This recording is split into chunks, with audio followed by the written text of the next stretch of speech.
le vin change d'aspect pour épouser le sang du Christ. Mais cette réalité ne peut être vraie que si nous avons foi en cela.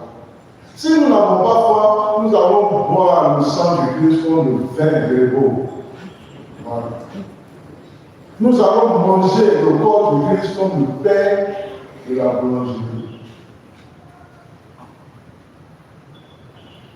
Et le problème qui se pose pour nous les chrétiens, à quel moment je dois communier? À quel moment je ne dois pas communier? Et cette loi, l'Église a retenu. Mais l'Église au Côte d'Ivoire a ses normes. La liturgie a ses normes. L'Eucharistie a ses normes. Qu'est-ce qu'il faut retenir pour la Côte d'Ivoire? Moi, je tiens de l'ordre des vues. Tu ne peux pas célébrer l'Eucharistie et ne pas donner la communion à tous ceux qui participent à la messe. Ceux qui viennent à la messe, il faut leur donner la communion, il faut les blouses, ils ouvrent leur bouche, ils font la communion. Tu n'as pas le droit de refuser la communion à quelqu'un, c'est leur droit. Mais chez nous, en Côte d'Ivoire, la conférence épiscopale a établi que le chrétien qui est baptisé le jour de son baptême est communié. Célibataire frère, il communie. Les mariés communient.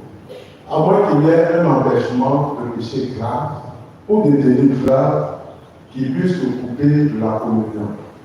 Et il faut la confession avant de reprendre cette démarche de vie eucharistique.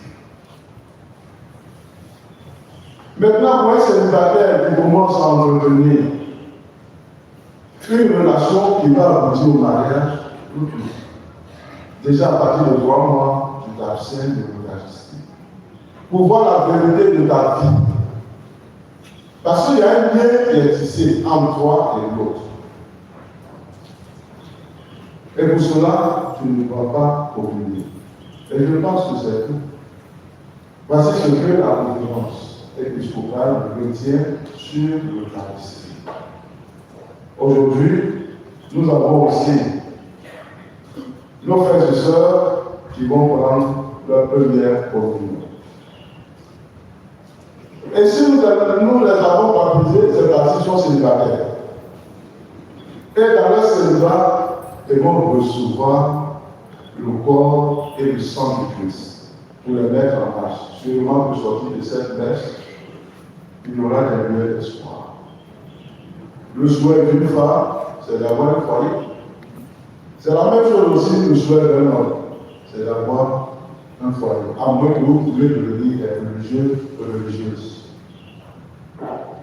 Et donc cette réalité vous intéresse. Toutefois que vous serez en déphasage avec la vie chrétienne, abstenez-vous de communier. Si vous communiez dans le mensonge, c'est la communion qui va vous faire souffrir. C'est une grâce, c'est un bien, c'est un privilège de l'Église pour la vie des chrétiens. Mais Dieu ne cohabite pas avec le mensonge. Dieu ne cohabite pas avec le faux. Dieu cohabite avec le bien. Si vous êtes sincère, vous êtes bien et que vous communiez au corps et au sang du Christ, vous aurez la vie éternelle. Et c'est ce que Jésus nous dit dans l'Évangile. Mais pourquoi dans l'Église catholique, les prêtres ils communient au corps et au sang du Christ?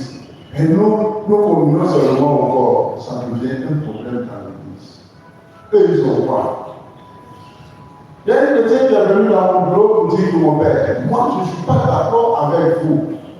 La manière dont vous célébrez l'Eucharistie et je ne suis pas d'accord. Comment se fait-il que nous prenons des petits morceaux et que vous soulevez un grand morceau, vous mangez tout seul?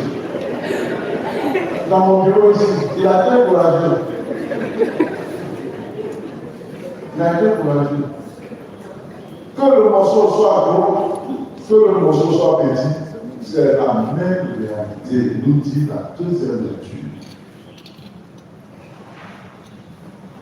Nous communions au même corps du Christ. Ce n'est pas la quantité qui importe. Tu peux manger